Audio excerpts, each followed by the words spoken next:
It is a truth universally acknowledged that a single man in possession of a good fortune must be in want of a wife. Even if you have never read a page of Pride and Prejudice, you would have probably heard that line. But what happens when that so called truth gets flipped on its head by a woman who cares more about her own judgment than a man's bank account?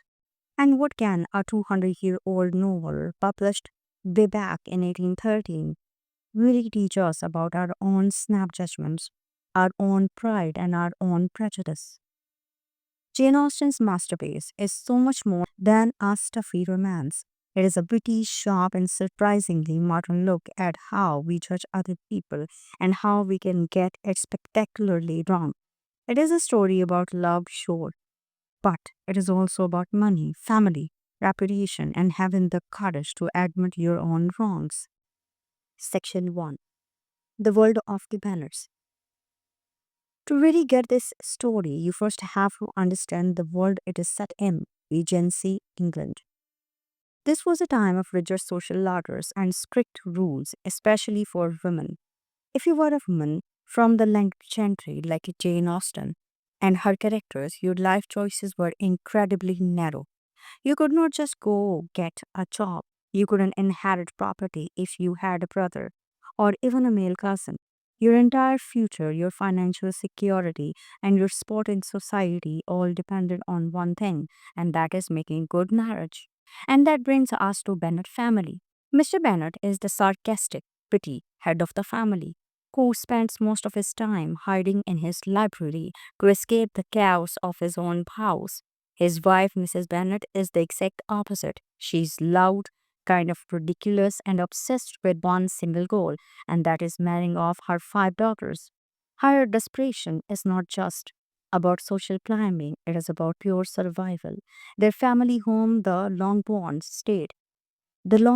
estate is entailed, which means it can only be passed down to a male heir. So, when Mr. Bennet dies, his daughters will be kicked out with next to nothing.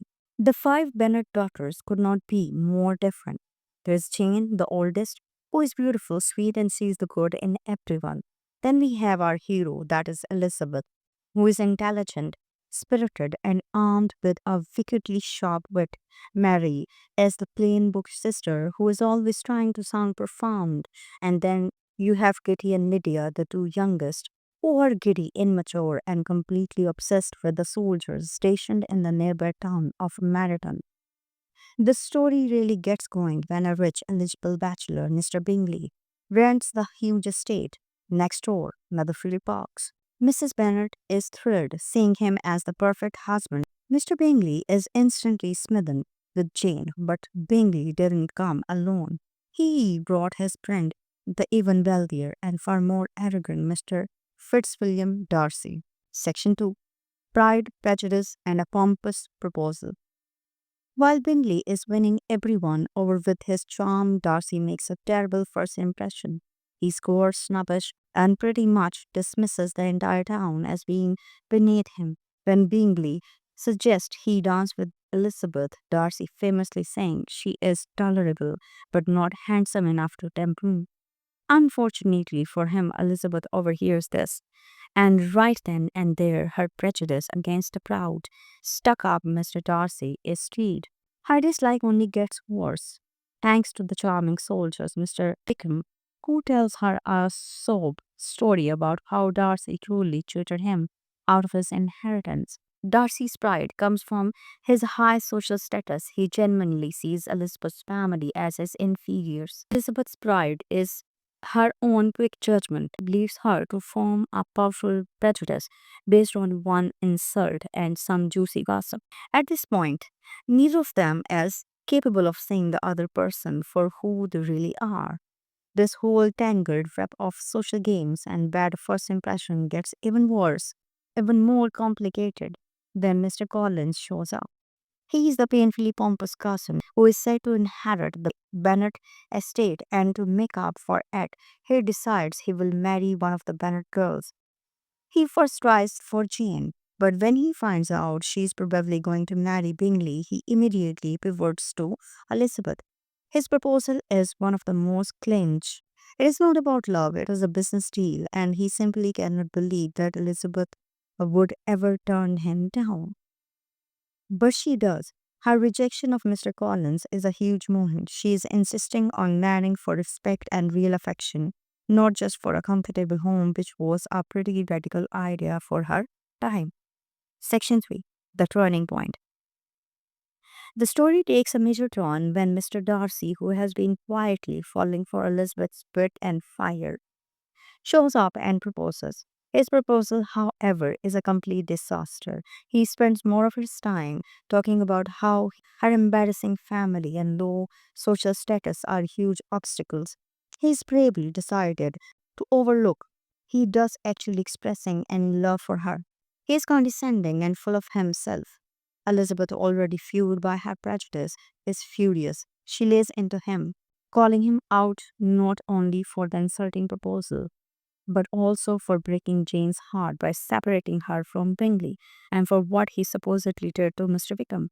She famously tells him he is the last man on earth she would ever marry. He is completely stunned. This is the moment everything changes. The next day, Darcy finds Elizabeth and hands her a letter. And yet he doesn't try to propose again. Instead, he explains himself. He admits he separated Jane and Bingley, but only because he honestly thought Jane was not that into him, a perception that was not helped by her family's often clingy behavior. Then he drops a bombshell. Then he exposes Wickham as a pathological liar and a creep who once tried to elope with Darcy's 15-year-old sister to get his hands on her inheritance. As Elizabeth reads this letter, her entire world gets turned upside down. She's forced to face the fact that her judgment, the one thing she prided herself on, has been dead wrong. She realizes her prejudice completely blinded her. This is where her character starts to truly grow, as she begins to move past her own biases and sees the world, as she begins to move past her own biases and see the world and Darcy in a totally new light. Section 4. Resolution and Thematic Synthesis. Months go by. Elizabeth, on a trip with her aunt and uncle, ends up touring Pemberley, Darcy's incredible estate. Darcy's incredible estate. Thinking he is not home, she agrees to see the house and is blown away by its beauty and good taste. She hears his staff talk about him with genuine affection, calling him a kind and generous master. And then, of course, Darcy himself shows up out of the blue. But this is a different Darcy. He's warm, he's gracious, he's polite. It is clear that her rejection hit him hard. And he's actually worked to change and overcome his own pride. Disaster strikes. News arrives that their youngest sister Lydia has run off with Mr. Wickham. This was an act that would bring total social ruin to entire Bennet family. Elizabeth is horrified and assumes his disgrace makes any future with Darcy impossible. But she's wrong. In a final selfless move, Darcy secretly tracks down Lydia and Wickham. He pays off all of Wickham's massive debts and bribes him to marry Lydia, saving the Bennet family's reputation from being destroyed.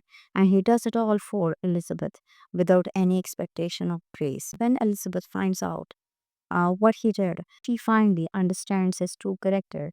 All the barriers are gone. After one last hilarious showdown with Darcy's intimidating aunt, Lady Catherine de Bourgh, Darcy proposes again. This time he does it with humility and genuine love. And Elizabeth, having finally shed her own prejudice, happily accepts. The novel ends with two happy marriages, Elizabeth to Darcy and Jane to Mr. Bingley, whom has since returned. These two marriages are the whole point.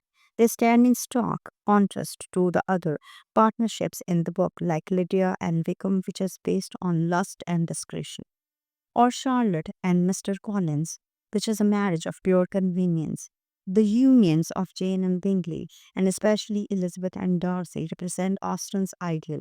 A marriage built not just on the attraction but on mutual respect, deep understanding, and personal growth. They change each other for the better, overcoming their biggest flaws to become not just a perfect match but better people. Conclusion. So, why is Pride and Prejudice still a classic? that people are obsessed with more than 2 centuries later because the struggles in this book are universal. We all wrestle with first impression and snap judgments. We all have a little bit of pride and a little bit of prejudice in us. That true character is something you discover over time, and that real love means being willing to look past your own biases and grow. With its sharp dialogues, unforgettable character, and brilliant social commentary, Pride and Prejudice is more than just a love story. It explores the pressures of family and society, the limits placed on women, and the revolutionary idea that you should marry for love and partnership, not just for money or status. Elizabeth Bennet is still an icon, an intelligent, independent woman who is not afraid to challenge the world around her, and more importantly, to challenge herself. And that is a truth that will always be universally acknowledged. If you enjoy this look at a literary classic, make sure to like this video and subscribe to our channel for more. And I have got to know who is your favorite Pride and Prejudice character and why. Let me know in the comments below. Thanks for watching.